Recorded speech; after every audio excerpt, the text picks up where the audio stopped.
విశాఖలో Bahujan Samaj party Visakha zone 1 సమీక్షా సమావేశం బుధవారం పౌర గ్రంథాలయంలో నిర్వహించారు. ఈ కార్యక్రమానికి AP BSP coordinator J Purnachandrarao ముఖ్య అతిథిగా హాజరయ్యారు. ఈ సందర్భంగా ఆయన మీడియాతో మాట్లాడుతూ ఉత్తరాంధ్ర ప్రాంతంలో ఇతర ప్రాంతాల నుంచి వలస వచ్చిన నాయకులే పాలిస్తున్నారని, స్థానిక నాయకులకు తగిన ప్రాధాన్యత ఇవ్వడం లేదన్నారు.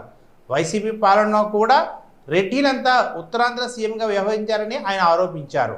రాష్ట్రంలో కేవలం 2 కులాలు మాత్రమే పాలన సాగిస్తున్నాయని, బీసీ నాయకులకు ఎక్కడ తగిన స్థానం గుర్తింపునివ్వడం లేదన్నారు. ఉత్తరాంధ్రను రెడ్డు కమ్మ రాజులుగా భారీగా దోచుకున్నారని, ఇతర కులాలు వారిని కనీసం అసెంబ్లీకి పంపించుకోవడం సరికాదన్నారు.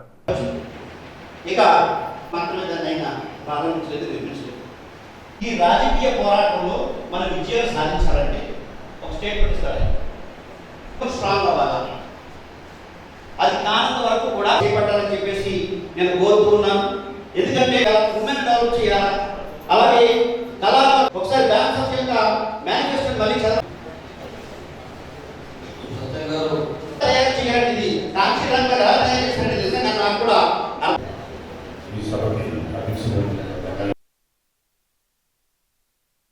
ప్రజలు ఉన్న చైతన్యం ముందు అది దిగదుడిపే. కాబట్టి వాడు ఈ రోజున ఇక్కడ కూర్చుని ఒక బహుజన సమాజ్ పార్టీలో చేరి మీ ముందు మాట్లాడుతున్నారు.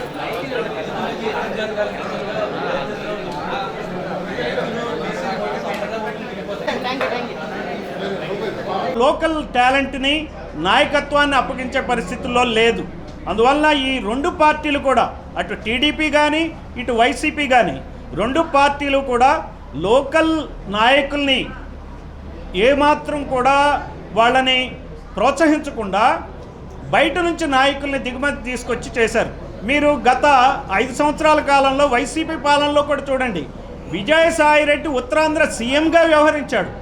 ఆయనతో పాటు ఇంకొక ఆయన సుబ్బారెడ్డి కూడా అంతే.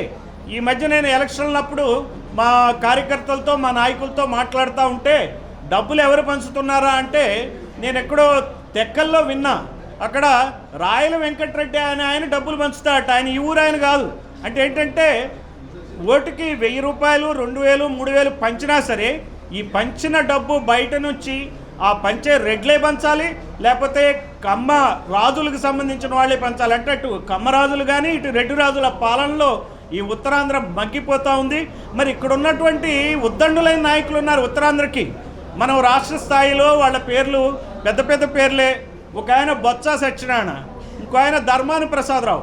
వాళ్ళిద్దరూ చీఫ్ మినిస్టర్ కాగలిగినటువంటి స్థాయి ఉన్న నాయకులు, ఉన్నత నాయకులు. కానీ వాళ్ళు ఏం చేశారు, ఈ ఉత్తరాంధ్ర ఆత్మగౌరవాన్ని అక్కడ ఉన్నటువంటి మన రాష్ట్ర స్థాయిలో రెడ్డి రాజులకి తాకట్టు పెట్టారు.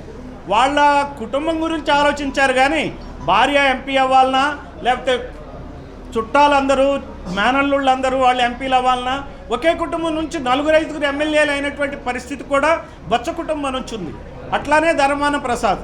ఇట్లా చూసుకుంటూ పోతే ఇక్కడ ఉన్నటువంటి పెద్ద నాయకులు రాష్ట్ర స్థాయిలో నాయకులకు అడుగులకు మడుగులెత్తి ఈ ఉత్తరాంధ్ర యొక్క భవిష్యత్తు మొత్తాన్ని తాకట్టు పెట్టారు. ఇక్కడ ఉన్నటువంటి చిన్న బీసీలు ఎవరైతే ఉన్నారో కమ్మరి, కుమ్మరి, మంగలి, చాకలి, ఎస్సీల నుంచి రెల్లి కులం, ఇట్లా ఎంతమందో ఎరుకల, యానాది ఈ కులస్తులు ఎప్పుడు కూడా అసెంబ్లీలో అడుగు పెట్టని పరిస్థితి ఎందుకు వచ్చింది? పక్క రాష్ట్రంలో ఒక మంగలి చీఫ్ మినిస్టర్గా ఉన్నారు, మీకు తెలుసో లేదో, ఆయన పేరే స్టాలిన్. సో అక్కడ పెరియార్ వాదం బలపడిపోయి మరి చిన్న చిన్న కులాలన్నీ కూడా ఒక్క రాజ్యాధికారం వాళ్ళకి సిద్ధించి మంత్రులుగా ఉన్నారు. కుమ్మరి కులం నుంచి కూడా మంత్రులుగా ఉన్నారు. అలాగే ఉత్తరప్రదేశ్ అతిపెద్ద రాష్ట్రం దేశంలోనే. అది రాష్ట్రం కాదు, అది ఒక దేశం. ఉత్తరప్రదేశం కన్నా ఉత్తర దేశం అది. అటువంటి రాష్ట్రంలో మాయావతి గారు 4 సార్లు చీఫ్ మినిస్టర్గా చేశారు. మీరు అది కూడా గమనించండి. 4 సార్లు చీఫ్ మినిస్టర్గా చేసి అత్యద్భుతమైనటువంటి పాలన ఇచ్చారు. ఈ రెడ్డి రాజులు, కమ్మ రాజులు దోచుకున్నట్టు దోచుకోలే. ఆమె చక్కని పాలన ఇచ్చారు.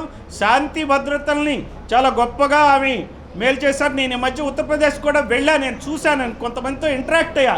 మళ్ళీ మాయావతి గారు చీఫ్ మినిస్టర్ అయితే బాగుంటుందని త్రిపాఠి అనే బ్రాహ్మణ వర్గానికి చెందిన వ్యక్తి అంటున్నాడంటే చూడండి ఆమె పాలనని వాళ్ళు ఎలా గుర్తుకు తెచ్చుకుంటున్నారు.